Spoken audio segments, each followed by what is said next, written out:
Kumusta mga kaibigan? Magandang araw po. Andito po tayo ngayon sa may Lopez, Quezon. Bali dadaanan po talaga itong bayan na to. Pauwi po sa amin sa Bicol. Ang Lopez, Quezon mga kaibigan ay matatagpuan po sa ika-4 na distrito po ng Quezon. At may lawak po itong 39,510 hectares. Napakalaki po pala. Tapos meron po itong 95 barangays. 7 po rito ang nasa urban o nasa bayan. Tapos malapit sa bayan. Tapos ang 88 po rito ay nasa rural area. Ang Lopez, Quezon mga kaibigan, mga lods, ay isa po itong first class municipality po. Talaga naman asinsado na rin po talaga ito. Kasi ito, kung ninyo po nakikita, yung pakanan po, yan po yung papasok ng bypass road po ng Lopez. Kung hindi po ako nagkakamali, bali ang Lopez bypass road mga kaibigan, mga lods, ay halos 6 kilometers po ata yun. Tapos may video na po ako niyan, nung una pa po yan, nung bagong bukas po yan, halos nakadaan po ako dyan. Pero ngayon, dahil maaga pa, dito po muna ako sa Kabayanan po dadaan kasi mas mabilis po rito. Ang salita o wika po rito ay Tagalog, pero parang may isang salita po sila na medyo maganda po talaga pakinggan. Di ko pa sigurado kung ano po yun.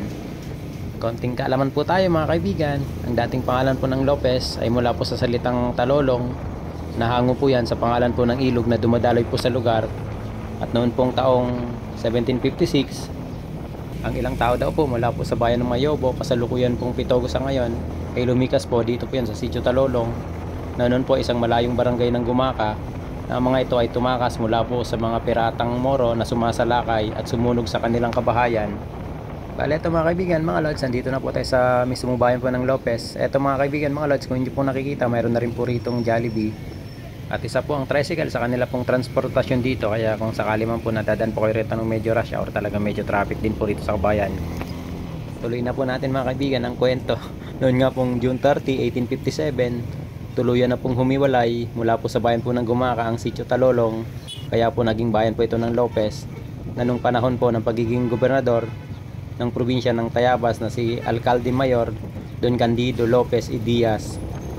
Kung inyo pong nakita mga kaibigan, mga lods, yung dinaanan po natin sobrang paliko, mag-ingat po tayo dyan, sa tapat po yan ng school. Talagang dami na po na aksidente dyan. Marami na po nakita dyan noon pa pong nagbabas ako at nung ako po yung nagmumotor na palagi pa uwi sa amin sa Bicol. Talaga naman na marami na po aksidente dyan. Kaya mag-iingat po talaga tayo rito sa lugar na yan. Lalo na po yung mga hindi po kabisado yung lugar po rito sa may Lopez, Quezon Bayan.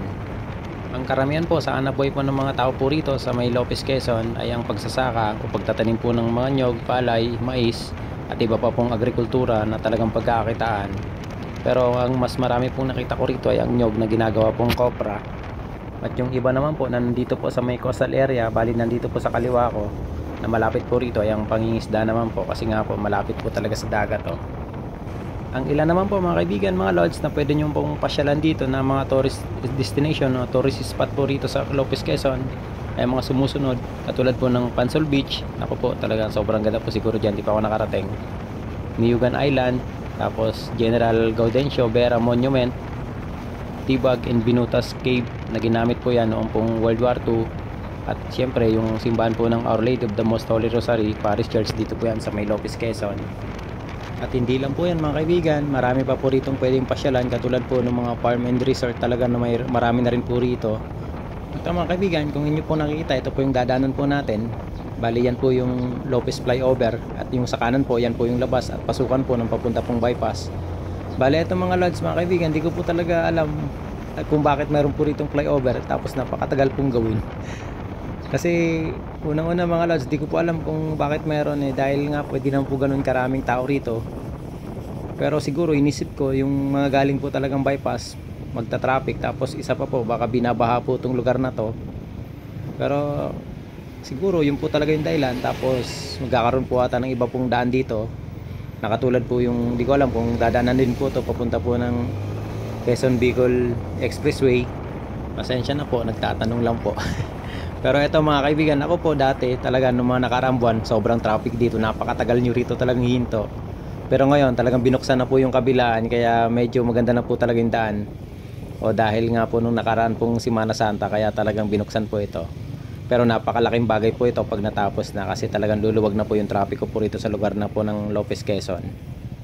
At isa pa mga kaibigan, alam naman po natin hindi po sila gagawa ng ganyan kung hindi po yan kapaki-pakinabang at hindi po talaga magagamit. Hindi po yan gagastusan po ng napakalaking pera ng ating gobyerno, kung hindi po yan talaga malaking bagay na makakatulong po sa atin sa ating lahat. Kaya antayin na lang po natin kung ano po talaga yung maganda pong gagawin at kung ano po talaga yung mangyayari po sa lugar na to. Eto mga kaibigan, mga lods, kung inyo po nakita talaga napakaganda po ng view rito. Halos palayan po yan sa kabilaan. Mag-iingat po tayo kapag may maganito pong truck. Sorry, medyo nagmamadali tayo. Di naman, talagang ganun lang po talaga. May konting awang kaya lusot po tayo. Dahil sa napakahaba po ng biyahe, kaya talagang sobra kapag may pagkakataon, lumulusot po ako. Eto na mga kaibigan, yung isa sa po. Isa po sa pinakamalubak na lugar po dito sa Lopez, Quezon. Bali, nasa boundary po ito ng Lopez at ng Calawag. Naku po talaga naman, sobrang lubak dito mga lods.